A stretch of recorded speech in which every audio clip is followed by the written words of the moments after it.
Hey, what's up, everybody? This is Charles Advance, and welcome you guys to another episode of the DREAMERSPRO show, where we cover everything from sports, hot topics, classic debates, entertainment, and we give you guys a fresh perspective on things and how we see them. And folks, welcome to November. We're going to have a lot of fun this month, but before we get into it, please make sure you like the video and sub to the channel. So yesterday we took a day off, man. Last month was a damn grind, man. I think we did close to 130 pieces of content. It was a lot. With lives and all of that. So Marco just basically told me, man, like, just take the day off. Take the day off. November is going to be another grind. So just relax for a day. I said, all right, cool. But we back again. And there's some things that went down throughout this week that I didn't get a chance to talk about because there were just so many things going on. But there was one particular thing that went down. As you guys know, the World Series is underway, I think. I don't watch baseball, although I've attended one baseball game in Queens when I went to a Mets game. And yeah, baseball wasn't for me, right? It wasn't for me. I found it to be a very boring game. But anyway, that's just my opinion. But the World Series is going on, and the LA Dodgers are in the World Series, right? As you guys know, while that's going on, the Lakers have been dealing with a ton of injuries. Key players have been out like Luka Doncic and LeBron James, right? So the team has been trying to fend off opponents and get wins, and they found a way to do that. But customarily what happens is, whenever a player is injured, you still show up and show support to your team, even when they travel on the road. But in this particular instant, not only did Luka not travel, excuse me, but LeBron James himself didn't travel, right? Now, Luka didn't travel, but I'm sure he was getting some type of therapy and or whatever because we didn't see him anywhere. But guess who we did see? Guess who we saw? We saw LeBron James. LeBron James, with his sciatica that he's dealing with, still somehow, some way found a way to go attend a World Series game for the LA Dodgers, right? And people are like, bro, what? Like, I'm confused. You're not even traveling with your team, but you're out here attending games, but you're supposed to be injured. Like, what's going on? So one of the people that really went at LeBron James over this was former ESPN FS1 host Craig Carton on the Craig Carton show. And the title of the show says, LeBron James skips Lakers game for World Series, ? And I'm like, oh, Lord. Here we go. So for those of you who didn't hear what Craig had to say about LeBron James, he absolutely unloads in this soundbite here. Take a listen to what he had to say here, and then we'll come back and continue on the show. Take a listen to him here. I don't want to talk so much about the baseball. It's about somebody that was at Game 4, if I may, all right? Okay. Who was not last night at his own game. Oh. All right. And that, of course, would be LeBron James.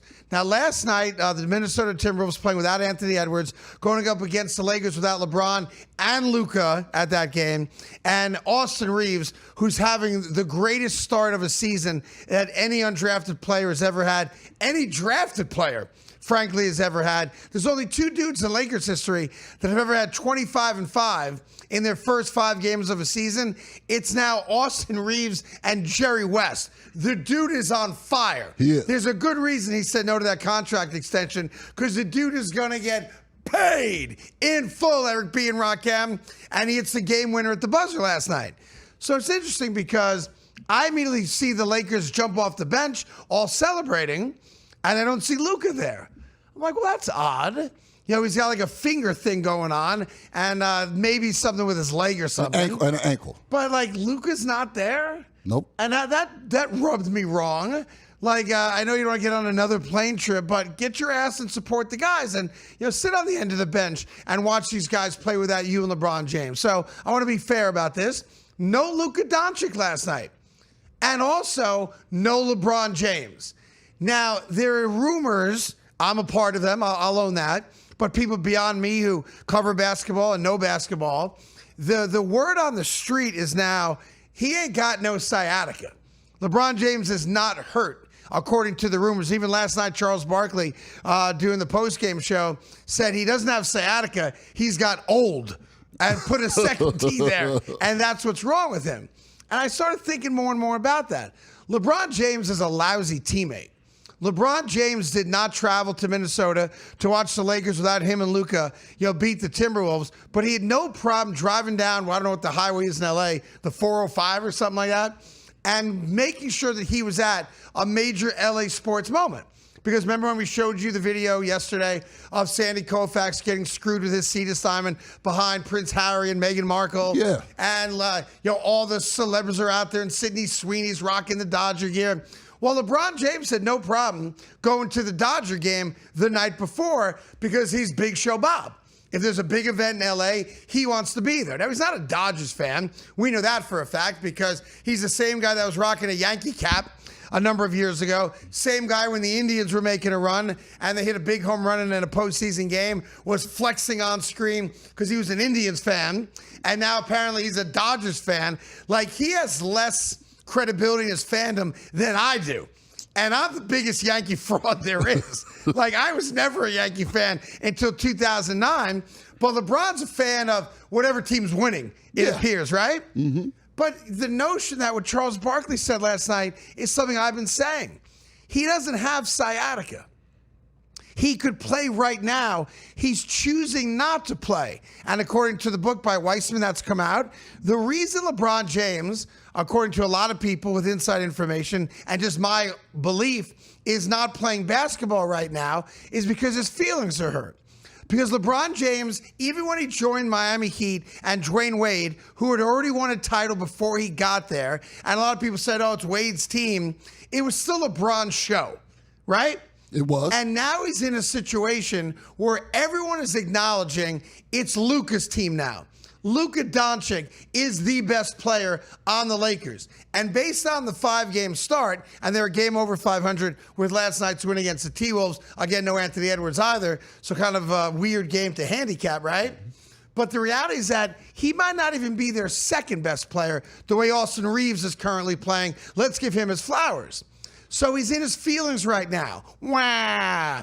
No one's talking about me like they used to talk about me. I'm not the best player on the team anymore. Wah! I'm not the second best player on the team anymore. I'm the third option when I come back. So what does like a spoiled brat do in that spot? He takes his ball and he goes home. And that's what LeBron James is doing right now. He has no problem walking up the concourse or through the parking lot with that terrible sciatica that's killing him to go watch a Dodger game and sit in an uncomfortable chair. But he can't travel with the team and watch them play a road game against the Timberwolves. And oh, by the way, he also is not going to play any basketball till at best November 15th. So another 2 weeks away from LeBron's return. And here's what backfired on him, in my opinion. LeBron James thought with him sitting out, the Lakers would struggle and they'd get off to a really, really bad start. Let's just call it 15 games, 5-10, that type of thing. And that they would beg him to come back and they would plead with him to come back. And the fan base would be, we need LeBron. We need LeBron. But here's the reality that he didn't count on. Austin Reeves is really, really good. Now, no one saw Luka getting hurt. That wasn't a part of the equation, but it backfired on him. He thought that I'll sit out, the Lakers will struggle, people will stop talking about how Luka's this and Luka's that, and it's Luka's team. They'll be desperate for him to come back. He'll come back, they'll dominate, or they'll win a bunch of games, and all of a sudden, people will then say, thank God LeBron is here. Remember, LeBron James and his agent said before the season they were not fully committed to playing for the Lakers all year. They wanted to see what the Lakers would do with the roster. Remember that? I remember that. So the thought is, I'm not going to play because my feelings are hurt. The Lakers will struggle, and I'll come back as a conquering hero and lead them to the promised land. The problem with that is along the way, Austin Reeves got really good, and he blew up LeBron's plan. But I think we can all agree at this point, LeBron James does not have sciatica. LeBron James is choosing not to play basketball because he wanted to make a point that you need me more than I need you. Okay, so you heard what Greg had to say there. What are my thoughts about this? Look, I think LeBron James has emotionally checked out from the Lakers. I think that he's making it clear to them that they're no longer a priority of his. And this all stems back to them not giving him a contract extension. And I said this early this summer. I said that LeBron may not go away quietly. Some people thought, "Oh man, you're just a LeBron hater." I'm like, no. We know this guy's history here. And essentially, what's happening now is that LeBron is also pouting. Not to say that he's not injured, but there's also some pouting going on. And what would indicate that? Well, we heard him during the summer league game where ESPN approached him to talk about his team, and he says he has nothing to say. And we're like, oh, okay. Then we started hearing reports from Dave McMenamin that 4 teams were interested in him: the Dallas Mavericks, Cleveland Cavaliers, Clippers, and I forgot, the Golden State Warriors. That came out. Then he posted a picture of himself training in front of the Clippers. These are all passive-aggressive things to send a message to the Lakers front office and the franchise. Then, of course, a training camp first day. Instead of going to go training camp, he went to go to Kai Cenat's thing. Then next thing you know, he's missing training camp. Then next thing you know, he's missing preseason. Then next thing you know, he's missing the first 2 weeks of the season. Then next thing you know, he's going to be back in mid-November. It's like all of these things are just kind of pointing in a direction where he doesn't care, right? He doesn't care. And he's like, look, if y'all don't want me, man, I'm going to sit back. I'm going to collect my $52.6 million this year, which is crazy, but he earned it. This is money. He's going to collect his $52.6 million, and we're just going to see how the thing goes. And to make matters worse, the team is winning without him. Now, he's essentially, Greg is talking about LeBron's selfishness. Here's the kicker in all of this. I don't think his teammates care. I really don't think they care. I think that the Lakers have moved on emotionally. I think who was it? One of our viewers sent me a message this morning on Instagram, right? He sent me a message this morning, and it was a funny message. I want to see if I can find his message here. It's from LJ, right? So I posted a story of Luka Doncic, like his return game. And the guy goes, bet it feels good to be a Laker fan again, huh? Laughing about it. I'm like, yeah, damn right. So we did a show about Gil making fun of Gil. Not making fun of, I kind of pushing back, like Gil will sneak this in. So I texted Gil. I'm like, yo, Gil responds to me and goes, I'm a Luka fan now, baby. I'm like, me too, baby. So there's this excitement that's going on where the Lakers don't even seem to care anymore, right? I told you, I said if LeBron doesn't come back this season, I don't care. Like, because it allows me to root for the team. Because when he comes back, I don't know where I'm going to be emotionally. But yeah, man. So the question to the audience is this: do you think it was selfish for LeBron to go attend that Dodgers game and not be there for his team? Whatever you guys think, please leave your thoughts in the comments. Catch you guys on the next show. Peace.